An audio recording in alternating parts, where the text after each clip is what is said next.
Nous sommes au Salon de Milan et KTM agrandit sa famille Duke pour 2013 avec le modèle 390.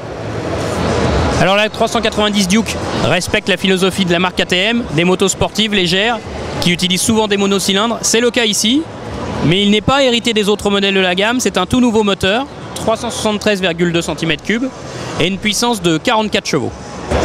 Sur la 390 Duke, on retrouve un ABS, ça c'est plutôt bien pour la sécurité. En revanche, l'étrier de frein ne vient pas de chez Brembo, c'est du bibré. Enfin, les suspensions sont confiées à WP, un partenaire technique fidèle à KTM et qui a souvent montré une belle efficacité. Alors évidemment là, on ne sait pas encore si c'est une version définitive, la moto présentée sur ce salon. Néanmoins, il y a quand même pas mal de connectiques présentes et un peu baladeuses sur cette 390 Duke. Chez KTM, on a l'habitude de faire les motos compactes, et bien ça se vérifie une nouvelle fois. On se sent à peu près comme sur la 125 à bord de cette 390 Duke. Elle est donnée pour 139 kg à sec, c'est vraiment pas beaucoup pour une moto de route avec tout l'accastillage routier.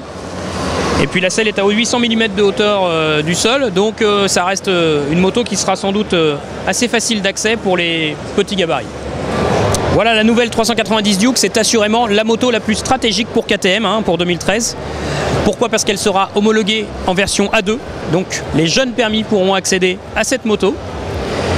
Elle sera néanmoins légèrement bridée parce qu'elle a un rapport poids-puissance qui est un peu trop favorable, elle est un peu trop légère. Néanmoins, elle va s'adresser à un public large.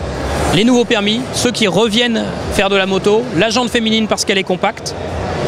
C'est une moto comme les 125 et 200 Duke qui sera assemblée en Inde, puis contrôlée chez KTM en Autriche avant d'être distribuée sur les différents marchés. Et elle sera proposée au prix de 5 090 € au courant de l'été 2013.